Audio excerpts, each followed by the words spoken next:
Eredor was the grandfather of the king. His son Arathorn sought in marriage Geraint the Fair, daughter of Dirhir, who was himself a descendant of Aramon. To this marriage, Dirhir was opposed, for Geraint was young and had not reached the age at which the Dunedain were accustomed to marry. His father Arathorn became the chieftain of the Dunedain after Eredor was taken by hill trolls in Rivendell, and thus their son Aragorn was born in 2931 of the Third Age. At 60, Arathorn was slain by an orc arrow that pierced his eye when Aragorn was just 2 years old. Aragorn, the heir of Isildur, was taken with his mother to dwell in the house of Elrond in Rivendell, while Elrond became Aragorn's foster father. But Aragorn was called Estel, or Hope at the time, to keep his true name and lineage secret. Arwen was in Lothlorien with her grandmother.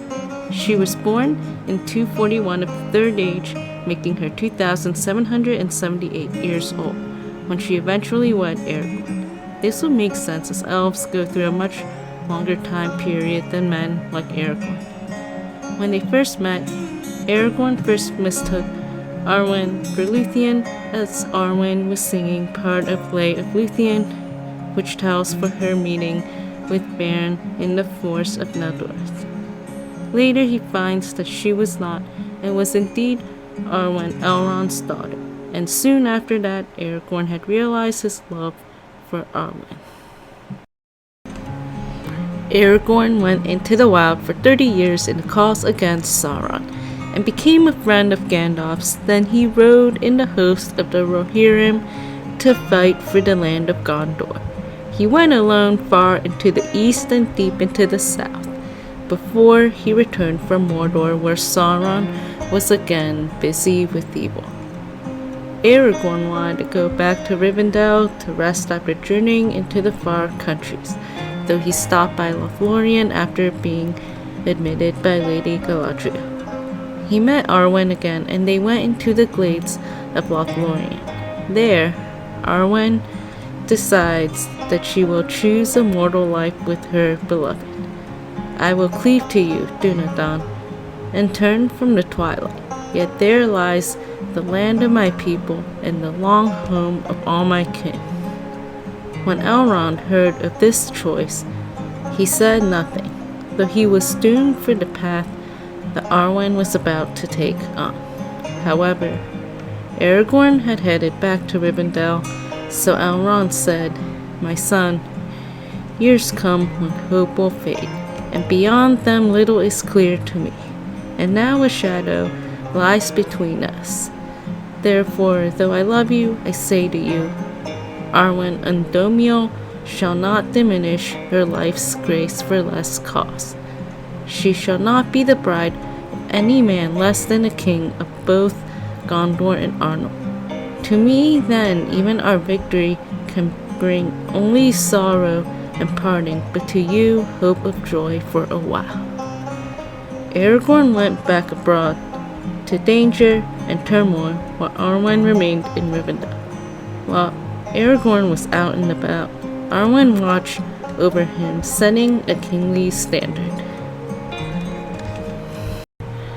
Geraint left Elrond and went back to Eriador years later. She had been stern and pessimistic that Aragorn was going to lose Elrond's favors.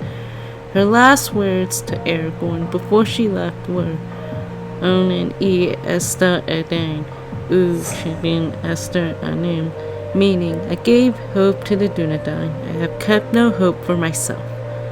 Aragorn's heart was heavy, and his mother died before the next spring. During the War of the Ring, Aragorn was first hailed as king when he went into the Battle of the Fields of Pelennor and unfurled the standard of Arnor.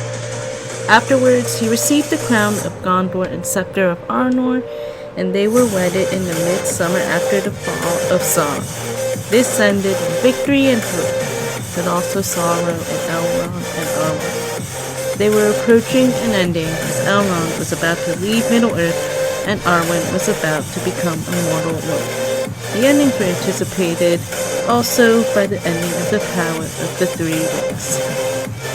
Furthermore, since Arwen became mortal, she joined her husband's scale of expectation of life, which scaled her age to mortal definitions, but did not alter her age of 43, or 32 to 33 mortal years. Aragorn was 88. And lastly, I do have a video about her ability to make decisions about her mortality, which would go further into what gave her the ability to choose a mortal life. Arwen and Aragorn continue to live in wedded bliss as Queen of Elves and Men, but she was overborne by her grief as Aragorn was starting to sense the beginning of the end of life. Right before Aragorn died, he was already in his decline, feeling more greatly and deeply the effects of having aged. Aragorn was the last of the Númenóreans and ended up living 3 times as long as normal men. Right before his death, he had remarked to Arwen that the hour is indeed hard, yet it was made even in that day, when we met under the white birches in the garden of Elrond, where none now walk, which also implied the ending of Elrond's home in Rivendell. By then, all the elves were making their way out to Valinor as well. And on the hill of Cairn Amroth, when we forsook both the shadow and twilight, this doom we accepted. I am the last of the Númenóreans and the latest king of the Elder Days, and to me has been given not only a span 3 times as long as men of Middle-earth, but also the grace to go at my will and give back the gift. Arwen gave up her choice to go to the Undying Lands, and she must indeed abide the doom of men. She went forth in the house, and the light of her eyes was quenched. She had become cold and gray as nightfall in winter that comes without a star.